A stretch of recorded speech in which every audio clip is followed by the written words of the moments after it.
Hi, everybody. I'm Julie. And I'm Rae. And we're with Get Out of Prohibited. We help drivers complete step 5. We talk about all things SAP. If you need a SAP, we can recommend you to a SAP. If you need to return to duty, we can give you that green light. And of course, if you have any questions in regards to step 6 or SAP in general, you can give either of us a call. My direct line is 832-339-0790. And Rae? My number is 346-706-4005. Today we're going to talk about the common mistakes that drivers make when dealing with the clearinghouse and after completing step 5 and 6. Also, just ways to avoid even being in the SAP program or also getting another violation. Speaking of getting another violation or just avoiding being in the clearinghouse in general, we do want to go over the different ways you can get a violation without actually failing a drug screen. I actually had a driver on the phone today. He was going in for a drug screen for a random, so not a pre-employment or anything like that, but for a random.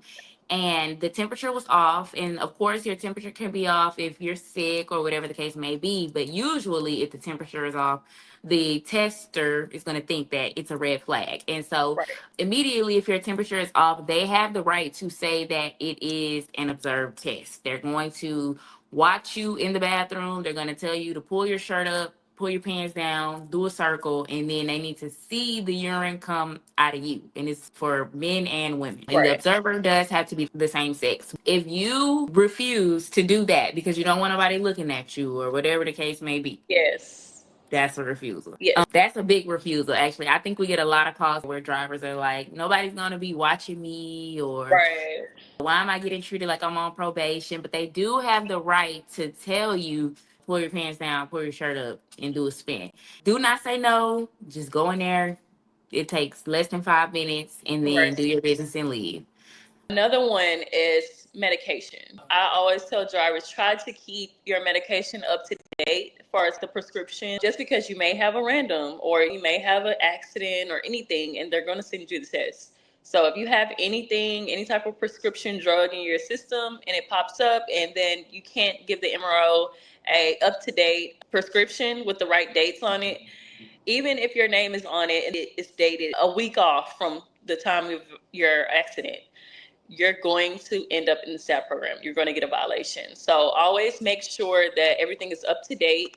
And that's unfortunate because just everyone I know, say I had a driver that had a back injury. And if you have a back injury, you always have a back injury. You always have back problems. He was just like, I take the medicine when my back hurts. Instead of going to the doctor, he already has the prescription and it helps. So he just takes it. But unfortunately, when he went and took his random, it popped up, and even though he thought he was in the clear because he has a prescription with his name on it, and it was actually out of date by a month, it still was a violation. So you have to be careful about things like that as well. Definitely the medication or taking someone else's medication, your wife's medication, whatever the case may be, you cannot do that. That will be a failure. But the driver that I was talking about earlier, who they told him it was going to be an observed test. He did do the observed test, but before he did the observed test, they ended up testing his ear to see if he was sick. And so he was a little confused by that. And it started taking some time. Now he's been in this clinic for a while, so he steps out to call his boss. And that's how he got the refusal. So he didn't refuse the observed portion, but I did want to let y'all know that's a way to get a refusal. He actually walked out of the clinic to take a call, and that's how he got the refusal. And it's crazy because he came back in and they still tested him, which I don't know why they continued with the test, but he just wanted to show he is clean. So he let them continue with the test. The test did come back clean, but they still entered a refusal in his clearinghouse. To start clearing your Step 5 process, it's easy. Visit our website, www.getoutofprohibited.com. You can select Get Started Now or call a member of our team at 832-572-5277. We'll walk you through Step 1 of our process, which is completing an intake form. This form is going to give us your SAP counselor information, your driver's license information, so that we can act as your representative in the FMCSA Drug and Alcohol Clearinghouse. From there, you'll submit your payment. We have a couple of different payment options, which includes in-house financing, Third-party financing are paying the full amount. Immediately once your payment is received, we'll work with your SAP to get your completion paperwork.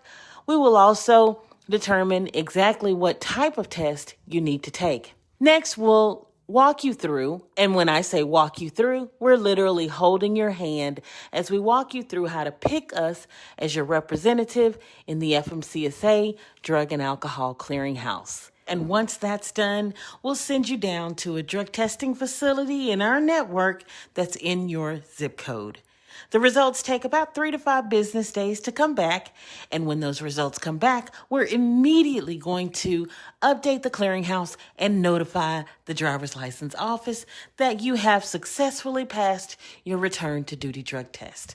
At that point, you're no longer prohibited and you're able to go and find a new truck driving job. Visit our website today, www.getoutofprohibited.com, to get started. None of this is just black and white. It's not just Right. you stepped out, even though whenever you step out, it's usually a refusal because they don't know what you're doing when you're outside, whether you drinking something or you getting somebody else's urine or whatever the case may be.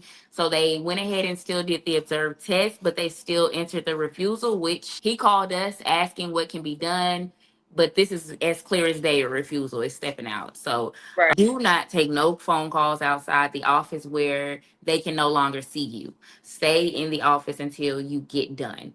Then that last one, it's a failure, but it's the CBDs, the hemp oils, the weed is legal in my state. All of this is Right. still going to be a failure and a violation in your clearinghouse. Right. I know there's THC in tanning oils and creams and pain medicine creams for your back, like Ray was talking about. All of that Right. is still going to be a refusal, even if you think the levels are low. I have a driver who has been fighting for so long because they swore up and down that it was a little bit of THC in it to help you lose weight. It's kind of like the flat tummy tea to help you lose weight, but it was enough to still pop up on the drug screen, especially for somebody that's drinking it every day to lose weight. Right. That is how that driver got a violation in the clearinghouse. And she advocates about it on her TikTok, but she has been trying to fight the violation for a while, but it's pretty much nothing you can do about things like that. It pops up. Even though you Yeah. wasn't getting a high off of it, it pops up. So that clears day a violation in your clearinghouse. Be careful because I know a lot of drivers are like, I bought it at the side store at the truck stop. Y'all, these lotions and stuff, joints and muscle spasms and things like that, they have the truck stop. Some of those things have THC in them, like hemp oils and stuff like that. You will test positive. A lot of those, the levels are so low, but they still show up. And they don't know how to determine where it's coming from or what kind, or they just see it and they automatically think it's marijuana. That's it. So be careful. It depends on what state you're in. So some of those truck stops have HC oils or massage lotions and the tanning lotions. I knew a guy, he had some legal problems, but he was tanning. He tanned every day. And his lotion had THC in it. It was a hemp oil. It was supposed to be like a hemp tanning lotion, but it had THC in it too. And he tested positive. You have to be careful. You have to read labels. You go to an event, make sure that there's no treats with anything in them. I've had a lady who's the wedding. Yes, you remember the driver we had whose nephews played a prank on their family. They thought it would be funny if they got the whole family with the edibles, cookies and cakes. And she had no clue, never done anything in her life and tested positive. It's And, always it's just the events, the birthday right. party. So careful with stuff like that. So a lot of times people are like, oh, these people, they're in this program because of this. No, sometimes these people are ending up in this program and they're not using anything. It's just like life, like the medicine, or like you said, the treats, the parties, or anything like that. It could be anything. So these are not just people that decide that they're going to smoke. Granted, you do have drivers that I'm in a state that it's legal, I'm smoking. No, some of these people are having other type of situations, getting calls, walking out of the lab or walking out to smoke in the lab and then that, or temperature off, or it's just so many different things that can happen. Don't think this whole program won't apply to you because of this and that. It could easily apply to you. So know how to avoid being in this program and also how to get out of the program. You got a violation in the FMCSA Drug and Alcohol Clearinghouse. That means you've either failed or refused a drug test. What you need to do to resolve it right now. If you don't resolve it and get out of prohibited status, then your commercial driver's license, whether it's a Class A or a Class B, can be downgraded to a regular standard license, just like I have. The first thing you need to do is see a SAP. SAP stands for Substance Abuse Professional, and they're a counselor, and you have to go through a SAP to initiate this process. The SAP is going to take care of steps 2, 3, and 4 in the FMCSA return to duty process. Now, once you finish step 4, that SAP is going to determine you eligible for duty. This means you can go back to performing safety sensitive functions. Basically, you can go back to driving the truck. The first way is find an employer to send you to take the return to duty drug test. That means that employer is going to hire you and they're going to put you back on the road. If you can't find an employer, you've left trucking, you're not looking to get back in the truck, you can go through what they call a consortium third-party administrator. Our team. That is what we do. We're a consortium third-party administrator, and what we do is we can send you to take the return to duty drug test to get out of prohibited status. Once we send you down to test, the results take about 3 to 5 business days to come back. Once we get those results, we're going to go into your clearinghouse and we're going to change your status from red to green, which means you're going to go from prohibited to not prohibited, and your license can get back upgraded if it's already been downgraded. How do you get started? Well, you visit our website www.getoutofprohibited.com, and a member of our team will be able to get started on your case. In regards to getting a violation, is that a lot of these collectors are trained with their virtual certificates. Things get mixed up in the lab, things get swapped. Sometimes there are not necessarily false positives, but you've never done anything, but the test says that you have. None of the other situations we talked about happened to you, and for some reason you got a positive for the most random drug you've never even heard of. You can request that your second specimen be tested, because whenever you go and you test and the specimen goes into the cup, they actually have to split that specimen into a second cup. CDL and non-CDL. If you're new here, welcome. I'm Jerry, and our team has helped over 1,000 drivers get their license back after a violation in the clearinghouse. If you need help, we can help you, and we hold your hand. We don't let you be flitting and flatting and trying to figure it out there. We have a team that does exactly that, walk you through the entire process. CDL, non-CDL. If you're looking for a job, there's CDL jobs and there's non-CDL jobs in the oil field. You got to be willing to be gone a little bit. You got to be willing to be cold when wintertime, when it's cold. They are hiring. There's opportunities all throughout North Dakota. Williston is one city that pops to my head. There's opportunities out there for you. Do your due diligence. Do your research. Don't just say there's no jobs out there. Make sure you use your resources. Google, YouTube, and even TikTok. If you feel like you absolutely have no idea how this could have popped up on your test, you can request that your second specimen be tested, but you have to request it immediately. You cannot request it a week later or once the violation is entered into your clearinghouse. Now you want to get the second specimen tested. You have to request for it to be tested immediately when they tell you that it's a failure.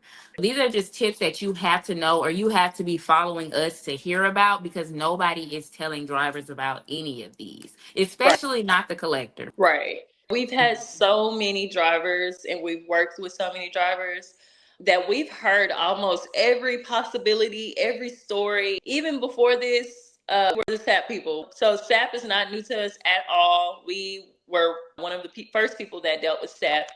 So we've heard all of the stories, all of the different reasons why people are in SAP, just so many different things. And we've learned a lot throughout the way as well, too, especially how they operate in the lab. So we know the do's and the don'ts, and we know what's right and what's not right. We've heard it all. We have heard the collectors having a bad day. Anything that you think we haven't heard, we have heard it. We've heard you tried to leave the company, and so the company sent you for a random and put a refusal in. We've heard of the guy who's, I guess it was like an ex-girlfriend, created Yes, like who a made a fake company, account. Yes, a yes, fake and put a company. violation on her ex-husband. Yes. Every time we get a call that says, you're not going to believe this, or this is going to be the craziest story you've ever heard, I We've promise you, heard it we already heard all. it. Oh my We've already. gosh. You definitely need to make sure that you're following us, you're tuning into our workshops, you're tuning in into these podcasts, because these stories or the conversations that we have with these drivers, they have to be heard. You're not going to know about it till it happens to you. So the Right. way that you can definitely avoid that is to make sure you guys are always tuned in, staying up to date on the different things going on in the industry. Step 6, the final step in the SAP process. In step 6, you'll do 6 randoms over a course of a year. This is done under a company. Take care of step 6 for you. And basically, as your step 5, the RTD, CTPA, will send over your paperwork to your new company, and then they'll have everything they need to go ahead and set you up for your test and things like that. So it takes a year exactly for step 6, unless your SAP gives you a longer plan. So everything is set by the SAP. We can't determine how many tests you have to take or how long over a certain amount of years. It has nothing to do with us. Step 5, that's completely on the SAP. We have some people that have to test for the next 3 years. We have people that have to test for the next 5. But the minimum is 6 tests over a course of a year. You can't get out of step 6 until a year after step 5. It has to be Yeah. a full year of testing. And then in addition to that, they're random to the drivers. We're not able to tell you how many tests you have, even if we see it or if we know. No CTPA or no company is supposed to tell the driver, not even the SAP, is supposed to tell the driver how many tests they have to take. It's supposed to be completely random. And the SAP puts it down in a complete schedule. He may say 1 test in January, nothing in February, 1 test in March, whatever the case may be. It's split up between however the SAP would like to split it up, and that can vary per driver. But the clearinghouse knows that this test is supposed to be, or it's supposed to take a year to complete. Step 6 Right. has to take a year to complete. If you completed your return to duty step with us last month, you cannot have a check mark in step 6 in December. They know that it has to take a year. And so they've been really cracking down on drivers who are just taking 1 test for step 6 and then the company is entering in a check mark. And they've actually put a red flag in the clearinghouse saying, you're not able to give a check mark to this driver because it hasn't even been a year since he's completed step 5. The first time that we've heard or even seen of this banner at the top of a driver's clearinghouse was a month ago. We had a SAP show us that what it looked like on their end, letting us know that a driver came back to them and sent them this screenshot and wanted an explanation for it. The explanation is you're not following what your SAP has put together for you, or even what the clearinghouse says minimum you have to do.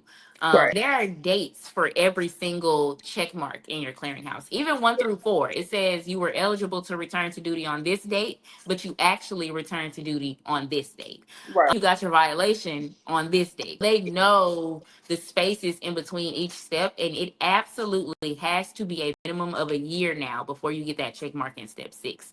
Yeah. I wouldn't even play with the clearinghouse when it comes to stuff like that, because they will take your check mark. Our team is dedicated to ensuring that you understand the return to duty process, you are educated on how not to get into the return to duty process, and that you have a successful and safe career in trucking. We are deeply committed to your success, and that is why we host workshops every other Wednesday. I want to invite you to an upcoming workshop. All you have to do is visit our website to see when the next scheduled workshop is and get registered. On the workshops, I talk about educating yourself in this process. I talk about how to understand your rights as a truck driver in the drug and alcohol testing process, and also how to understand step 6, when your violation falls off, and so much more. Make sure you visit our website, www.getoutofprohibited.com. It may not be this year, it may not be next year, but they move really slow, but they always come around. Right. I haven't had a driver whose check mark had gotten taken away from him, and it was not because of nothing he did. It was just they were investigating the person that put them in there. So they had to go back and they ended up taking his check mark. That's why you have to really be picky about who you work with. You have to make sure you're Yes. working with somebody that you get on the phone. If these people get investigated, they're going to take your check mark. They're going to take your Yes. progress. Your SAP gets investigated and you've never even had a conversation with the SAP on the phone or through a video call. You've never even seen them before. They just sent you the videos. That's shady. Right. I was just about to say that. We have drivers like, oh, it's cheaper here. Have you talked to Mm-hmm. these people? Are you able to contact them and get a live person on the phone? Just because it's cheaper doesn't mean that it's better. That's how it works anyways. If it's cheaper, it's normally you're getting what you pay for. Right. But definitely be aware of those because we have so many drivers. I haven't talked to them. I never got to talk to them. Can you help us? Can you do this? Can you fix this? And I'm just like, you never talk to this person. You checked out online and no one tried to call you. You aren't Mm-hmm. able to reach out to this person. It's insane. Definitely be aware of companies like that. Like I said, I know this process isn't the cheapest, but make sure that you're talking to someone and you're able to talk to someone live, that is. Also, make sure that you ask questions. I answer questions all day, and that's okay. We literally want to answer every question so that you know what's going on and know what to expect and when to expect it. Just making sure that you understand it because that's how we avoid drivers coming back to us. We don't want you to come back. Once you are done with us, we want you to go on and be able to navigate through this whole process and trucking your career without coming back. You'll leave with enough knowledge to not end up back in this situation. Right. That's why we give out our direct lines when it comes to this process because we want you guys to talk directly with us. If you Google Get Out of Prohibited status, another company pops up and you can't call them. We know for sure this isn't a company that you can call. So Right. make sure if you want to work with us or you want to ask as many questions as possible to call our direct lines. We have our main line floating on the bottom. You guys already have me and Ray's direct line as well. Right. Just reach out to us, even if you just you're not sure what you want to do, you're not ready, just reach out and we'll definitely answer any questions. Make sure that you can talk to these people over the phone at least. I can't stress enough how many times I've talked to a driver and they've never heard anyone's voice from the company. It's all automated. Yeah. And then, like she said, some of those things, the check marks get taken away. There's nothing you can do about it. You've wasted money, and then what? You have to go repay someone anyways. That's a big red flag. I know it would be a red flag to me if I can't talk to someone. I need to talk to someone before I send them my money anyways. I have questions. Yes, and I have questions about the process. There are a lot of steps, so I definitely ask any questions if someone.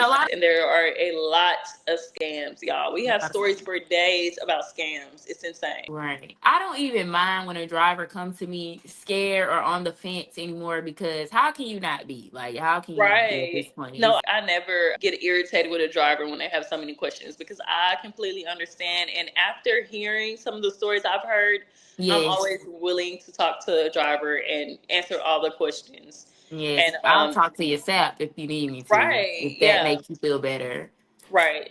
Definitely. We hope you guys enjoyed this episode where we talked about ways you can avoid getting an additional violation in the clearinghouse or just getting a violation in general, along with step 6. Be sure to tune into our workshop on October 15th with Miss Jerry, where she will be talking about just do's and don'ts in general with the SAP program. Again, I am your host, Julie. My number is 832-339-0790. And I'm Ray, and my number is